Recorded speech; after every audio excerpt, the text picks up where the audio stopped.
Hey, welcome to my channel. Today we are talking about Chanel number 19.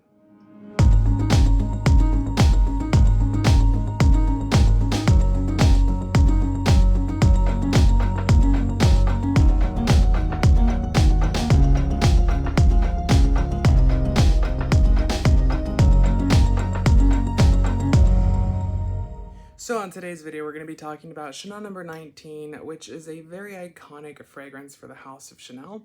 I typically don't talk about Chanel because their fragrances are typically more geared towards feminine, unless you buy like Bleu de Chanel, Platinum Egoiste, Allure Sports, Extreme, things like that. So they are a really great house. They are one of the more revolutionary houses.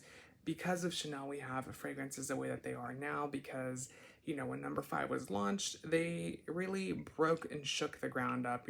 Typically your fragrances were rose and vanilla, and things like that were very basic, very, lackluster. And number 19, Poudré. So this is a reiteration of the original number 19. Number 19 was originally launched to commemorate Chanel. Her birthday is August 19th, and number 19 is talking essentially about her birthday. So really nice touch for the House of Chanel, and it is a really unique scent. The reason I'm reviewing this, guy, is because although it is marketed and released for women and a feminine audience, this is typically a scent that I can say both men and women can both wear. Number 19 Poudre was launched in 2011 by Jacques Polge. Jacques Polge, if you don't know, was the in-house perfumer for the House of Chanel for quite a bit, and his son Olivier Polge is now the in-house perfumer for Chanel.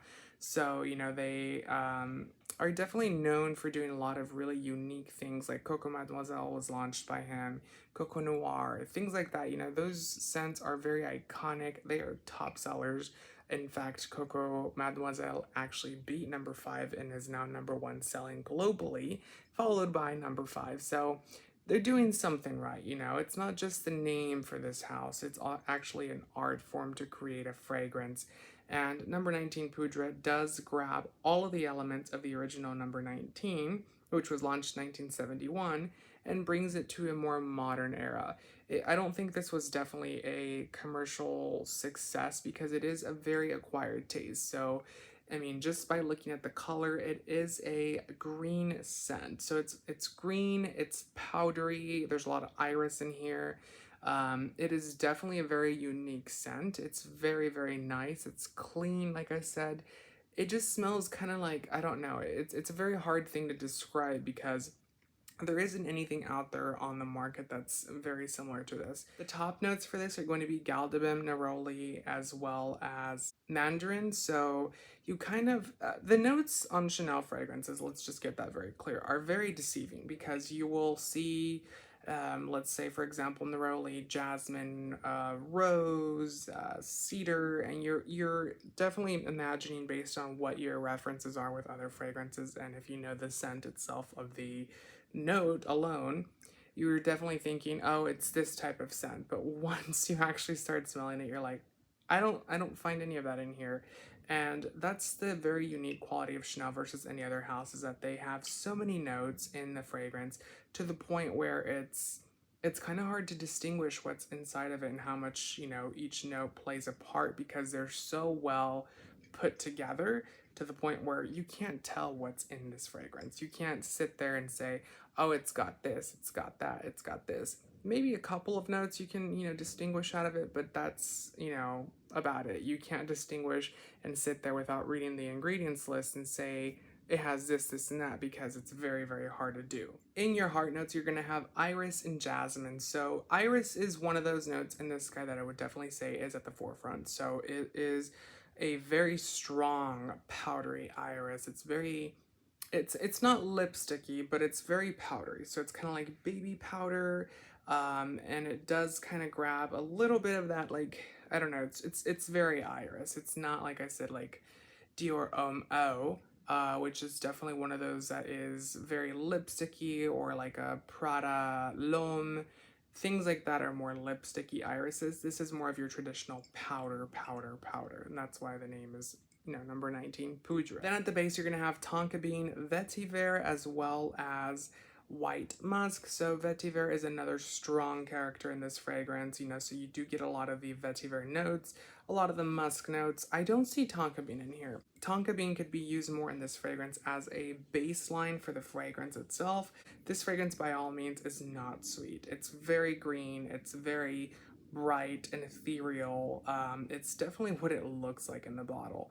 So it kind of smells like if you were to go into a fresh green garden, at a greenhouse, and smelling the rain hit the plants and the iris is picking up, with the fans, and just really it's very just raw and green and free spirited of a fragrance.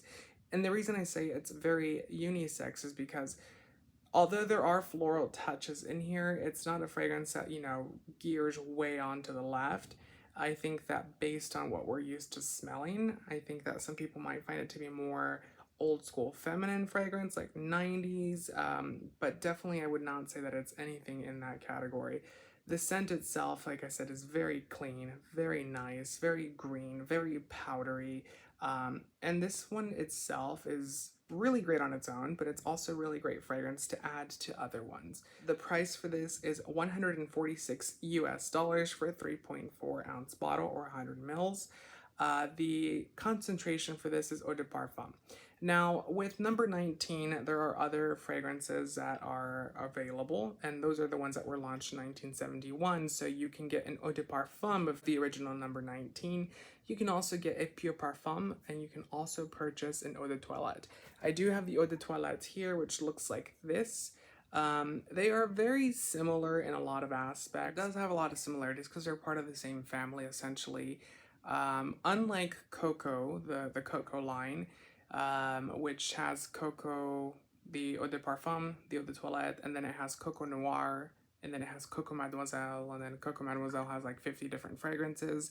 This line itself is very similar to each other. So although you have Poudré, which is a newer version of the number 19 line, they do have a lot of similarities. I would definitely say that this guy is a little bit more older generation. It does have a lot of the green, powdery elements. In fact, it is a very green, powdery fragrance itself. But with the difference that number 19 Eau de Toilette is more rough around the edges. It's more raw and wild versus this guy. So this is a synthetic, oh, it's not synthetic, but it's kind of like a really clean, nice Parisian garden that's taken care of with lots of iris, and this one is your wild valley with all kinds of plants, all kinds of smells, and loads of iris in here as well.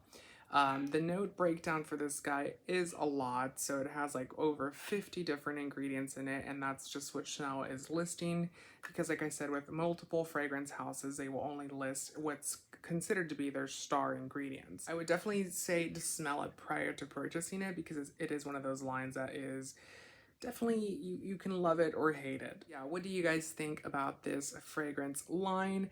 It is definitely one of my favorite perfumes by Chanel, number 19. There are a lot of rumors that it's being discontinued. I hope not, but it is not a mainstream fragrance. It's not one that everyone is gonna love and adore. But I definitely say that this is a scent that is a staple in most people's collection, especially if you love iris and green scents. And typically myself, I don't like green scents. Well, never mind, I do, but I like them to be done well, and if they're not done well or tastefully, I definitely get turned off by them. So this one's done tastefully, this one's done well, but it is Chanel, they don't release just any blob of poop onto the market. So what do you guys think about today's video? Have you tried number 19? Do you like it? Do you hate it? Have you, tried any Chanel fragrance? What else would you guys like to see?